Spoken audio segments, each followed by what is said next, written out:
Sonia Rolland, 34 ans, actrice et réalisatrice.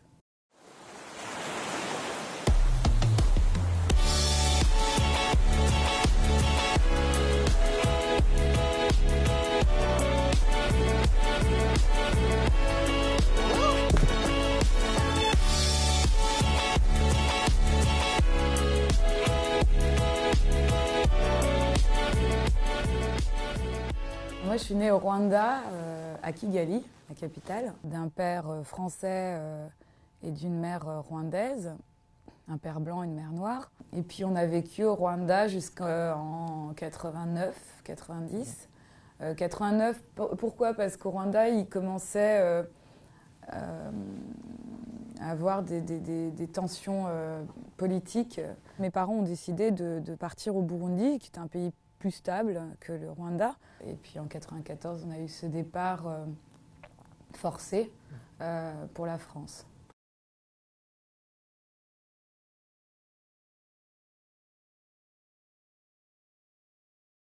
En 94, en avril, quand le génocide démarre au Rwanda, nous, on apprend tout ça. D'ailleurs, je me souviens d'une chose, c'est que j'avais un copain qui avait amené à l'école française le journal, le journal qui est l'équivalent du Parisien, par exemple, ici. Et il y avait la photo du président Habyarimana, dont on avait fait exploser l'avion, le visage ouvert sur sa voiture, parce que ce qui est quand même assez hallucinant, c'est qu'il est tombé dans son jardin.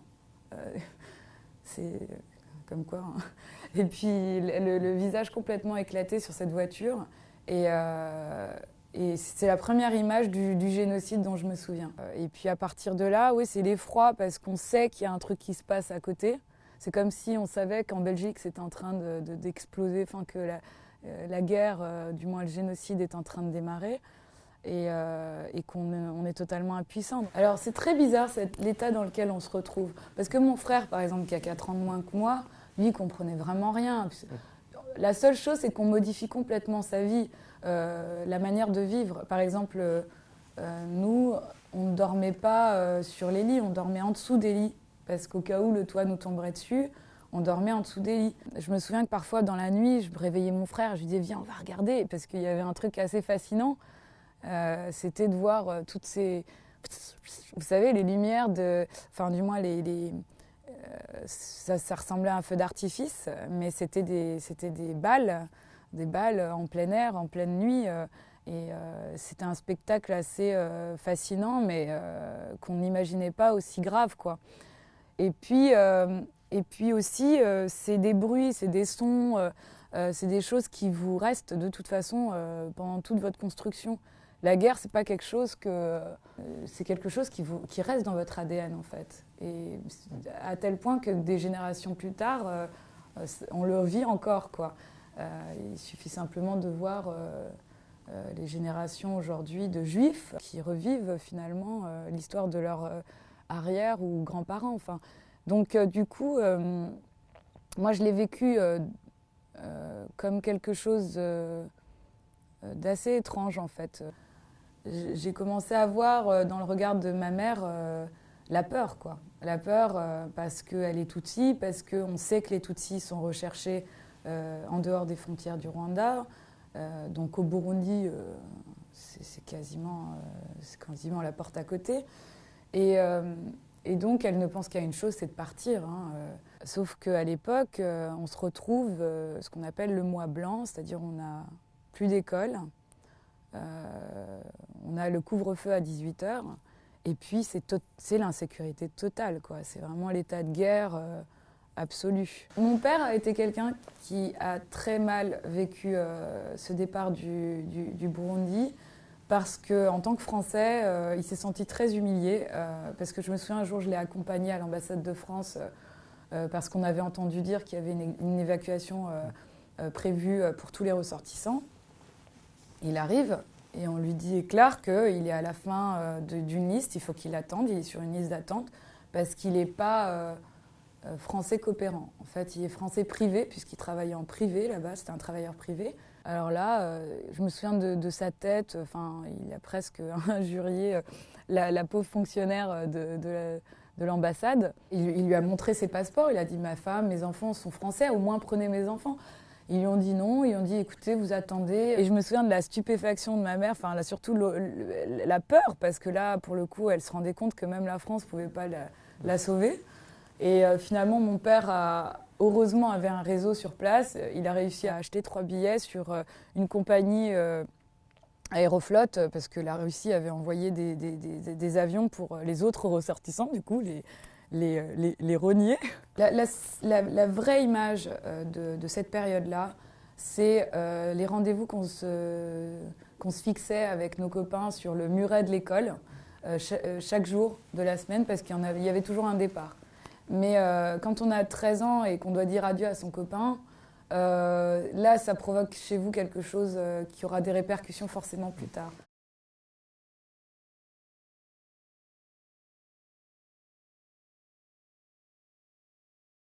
C'est un changement de décor, hein, mais alors un changement de culture, un changement d'environnement. On passe d'une vie très privilégiée à une vie... c'était plus que modeste. On arrive dans une cité ouvrière, des HLM. Moi, j'avais jamais le concept de vivre les uns sur les autres. Ça n'existait pas dans dans notre schéma.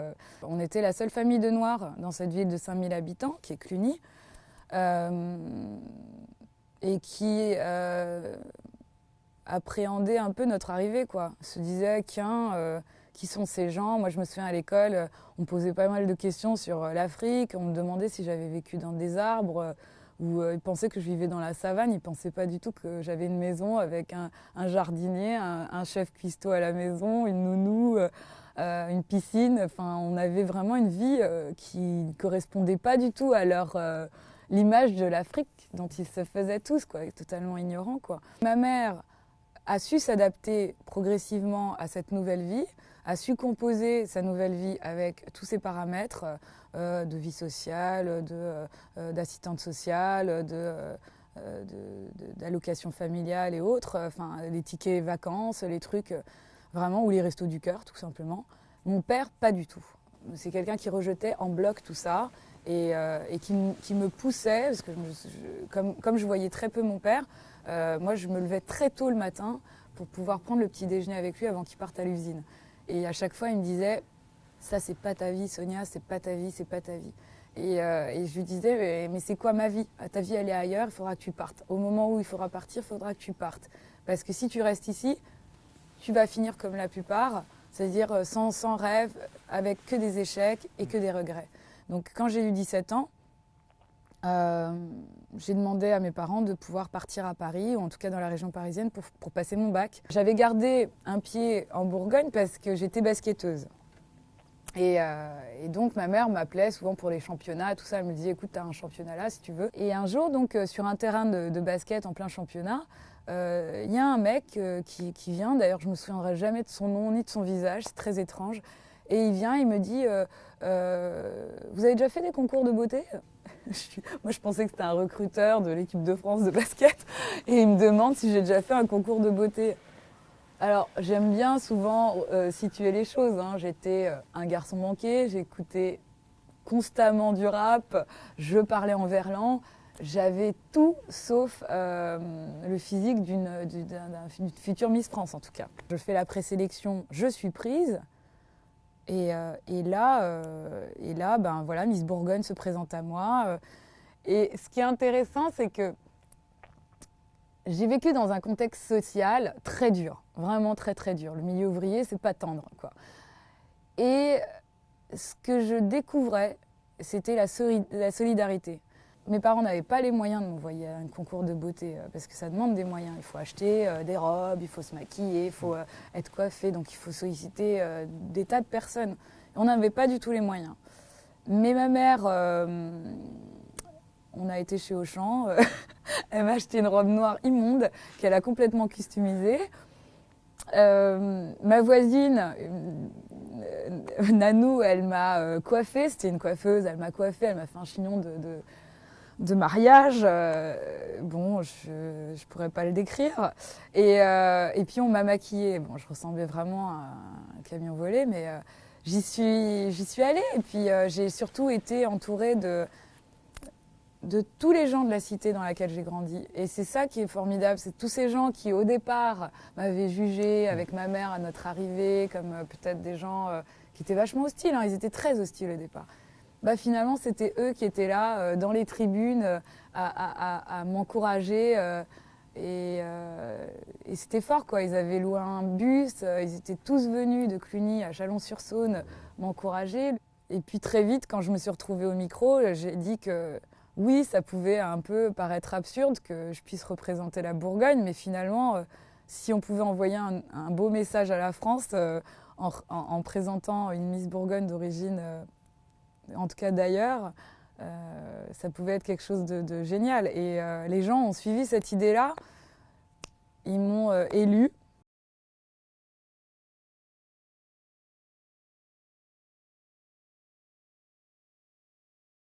On sortait de 98, l'équipe de France qui venait de gagner les championnats du monde, Zizou président, la France black, blanc, beurre. Et donc les gens envisageaient les choses de manière plutôt naturelle. Je trouve que vraiment la France à l'époque vivait un vrai brassage culturel. Ça vient du sport, hein, qu'on le veuille ou non, même s'il y a eu les mouvements touche pas à mon pote, voilà, ça reste quand même une période où on vivait cette fierté d'être français, mais français de toutes les couleurs, quoi.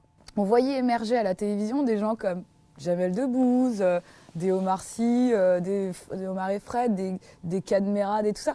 Tous ces gens-là sont arrivés à la même période. Et donc moi j'ai fait partie finalement de cette vague black, blanc, beurre, et qui paraissait plutôt évidente à cette période-là. Mais moi je me souviens que quand j'ai été élue Miss France, j'ai reçu 2700 lettres d'insultes, de menaces de mort, de gens du FN, des identitaires, des gens très violents, qui envoyaient même de la merde dans des enveloppes en disant « Regarde ce que je vois à la télé ». Bon, ils prenaient le temps de mettre de la merde dans des enveloppes quand même, hein, c'est dire la psychologie des mecs, quoi. Mais ils le faisaient quand même, et moi je le recevais. Et je me souviens d'une madame de Fontenay qui n'avait jamais réellement vécu ce genre de situation, et qui me dit je vais appeler l'AFP, je vais faire un communiqué, c'est inadmissible, on ne peut pas se laisser marcher dessus par ces gens-là. Et moi je lui dis Geneviève, vous leur offrez une tribune. Pourtant j'avais que 18 ans, hein, mais je lui disais Geneviève, la meilleure réponse, c'est ma réussite. Si je réussis, et si on crée un symbole de réussite pour des générations, pour des jeunes qui n'y arrivent pas, qui pensent qu'ils ne sont pas faits pour vivre en lumière, pour vivre la lumière comme moi je la vis là aujourd'hui, ou comme les Jamel et les autres. Nous, on était une inspiration pour ces gens-là. Et aujourd'hui, franchement, j'ai vraiment l'impression que tous ces espoirs sont, en tout cas, perdus, quoi. Parce que on met beaucoup plus en lumière la parole raciste, discriminatoire. On crée beaucoup la peur. Et j'ai l'impression, en fait, que finalement, il n'y a plus de place, en fait, pour l'espoir, hein, pour le rêve, pour l'espoir, quoi.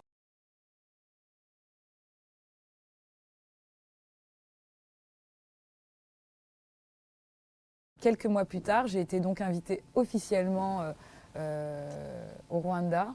C'était notre grand retour parce qu'on n'avait pas remis les pieds là-bas depuis 89.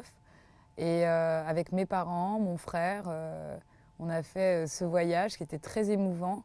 Moi, ce qui m'a frappée tout de suite, c'est que j'ai reconnu les parfums de la terre humide, parce que c'est un pays très équatorial et très humide. Je me souviens de ça, ça m'a saisi tout de suite en sortant de l'aéroport. Il y a aussi cet accueil, parce que j'étais accueillie comme un chef d'État, quoi. Sur le tarmac, il y avait une fanfare, il y avait des centaines de gens qui m'attendaient, et je ne pensais pas qu'en fait j'avais eu un tel impact dans la vie des gens. J'ai rencontré le président avec son épouse. Ma mère était très touchée, évidemment, parce que mes parents étaient hyper touchés de pouvoir être reçus par le président Kagame. On était reçus vraiment comme des gens très importants. Il y a eu une prise de conscience quant à l'enfance, en fait, que je rencontrais. Après le génocide, il y a eu 630 000 enfants orphelins. Nous, en partie, dans notre voyage, on a rencontré plein d'enfants orphelins comme ça qui avaient recréé des cellules familiales entre enfants. Et je me suis dit, tiens, il faut vraiment qu'on fasse quelque chose pour eux. Puisque je suis connue et que cette notoriété peut servir, en tout cas, à ces gosses, autant créer une association. Donc j'ai créé une association très vite avec ma mère, en Bourgogne d'ailleurs, avec plein de bénévoles bourguignons. Et puis j'ai vite sollicité des entreprises pour qu'elles m'aident. Donc pendant presque 15 ans, j'ai financé, en tout cas l'association a financé des projets de construction, des maisons pour ces enfants orphelins, une école très récemment maternelle. Et du coup, je suis souvent retournée au Rwanda, presque 2 fois par an. Et en fait, en revenant au Rwanda, je me rendais compte de l'évolution de ce pays, la reconstruction. Enfin, c'était hallucinant parce que ça allait à une vitesse phénoménale. Et du coup, je me disais, c'est drôle, à chaque fois que je rentrais en France et que j'allais raconter mon voyage à des journalistes, ils restaient assez dubitatifs quant à la beauté du pays, la propreté, la place de la femme, 64% de femmes au Parlement, le premier Parlement le plus féminin du monde. Et quand je racontais ça, les gens me regardaient souvent avec des yeux ronds comme ça. Et je disais, mais ils ne savent rien en fait. À la veille des 20 ans de la commémoration du génocide, je me disais, bon, il va y avoir forcément un documentaire sur la reconstruction phénoménale de ce pays. Donc j'appelle des amis journalistes, des gens qui enquêtent depuis plusieurs années. Ils me disent, non, non, tu sais Sonia, nous on va parler beaucoup de la relation entre la France et le Rwanda, ça va être des sujets très politiques, très... Et je dis, mais vous faites rien. Non. Bah pourquoi tu le fais pas toi? Et je disais, mais moi, je n'ai jamais fait de documentaire. Enfin, ouais, mais toi, tu es la mieux placée pour pouvoir parler de cette reconstruction. Tu y vas depuis 20 ans, tu y vas constamment. Ce que tu vas ramener sont des chiffres concrets. Tu ne mens pas. C'est vérifiable. Donc fais-le. Ça va être long, ça va être dur, mais fais-le. À l'époque, j'avais déjà l'ambition de faire un court-métrage. Donc j'ai demandé à mon coproducteur, si ça l'intéressait de me suivre dans cette aventure. Il m'a suivi, avec une équipe qui était très curieuse de connaître le Rwanda et qui était assez dubitative aussi au départ, hein, parce que quand je leur racontais ça, c'était vraiment les monts et merveilles. Et qui, quand ils arrivent au Rwanda, se rendent compte en fait que le récit que je racontais était plutôt vrai. Ce qui les a réellement frappés, c'est la résilience de ce peuple rwandais. Et c'est ce que je voulais raconter à travers mon documentaire.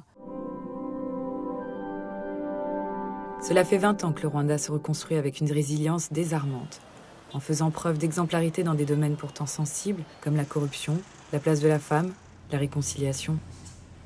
Mais comment tout ça a été possible? Le Rwanda a refusé d'être Haïti. C'est pas la République des ONG. Beaucoup de solutions que nous avons trouvées qui nous ont permis justement de reconstruire notre pays ont été basées sur la culture rwandaise, notamment les travaux de développement en général. Les habitants se mettent ensemble pour des travaux communautaires avec l'appui technique des experts.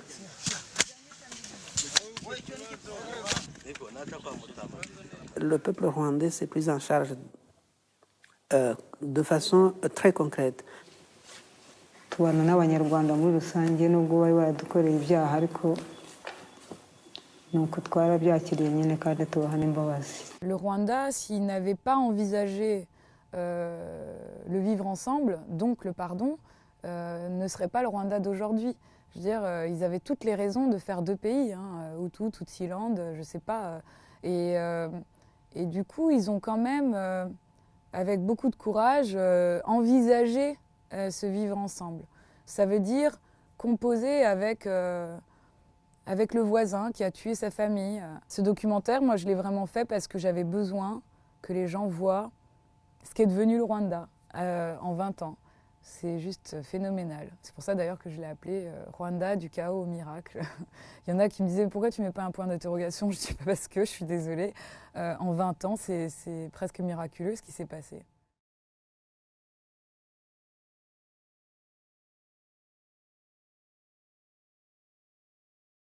Moi, quand je suis devenue, par exemple, Léa Parker sur M6, jamais on a relevé que j'étais métisse et que j'étais la première métisse à avoir un rôle principal en Europe. C'était pas en France, c'était en Europe. Ça, on ne l'a jamais relevé parce qu'à cette époque-là, j'avais vraiment pas cette volonté-là. Mais est-ce que ça a dérangé les gens? Est-ce que ça a empêché 9 millions de personnes de regarder la série tous les dimanches soirs à 18h? Franchement, je trouve qu'en fait, on ne pointe pas le problème là où on devrait le pointer, c'est-à-dire on se place à la place des spectateurs ou des téléspectateurs alors que les gens veulent juste des bons scénarios. Ce qu'ils veulent, c'est des belles histoires, des grandes histoires. Quand j'ai montré mon film, là, Une vie ordinaire, à Cluny, avec un public qui ne connaissait pas du tout l'histoire, mais ils en avaient rien à faire que les deux héros soient des gamins de 15 ans métis et que la mère soit noire, que le tonton Paul soit Zindine Swalem. Bon, alors on ne sait pas s'il est métis ou arabe, mais peu importe, ils s'en foutent, l'histoire, c'est ça qui les intéresse. Et moi, je suis persuadée que si on se concentre un peu plus justement sur les scénarios et sur les grandes histoires à raconter, et donc on présente des nouveaux talents, les gens adhèrent forcément. Maintenant, faut-il avoir le courage de le faire? Il faut vraiment avoir le courage et surtout la détermination.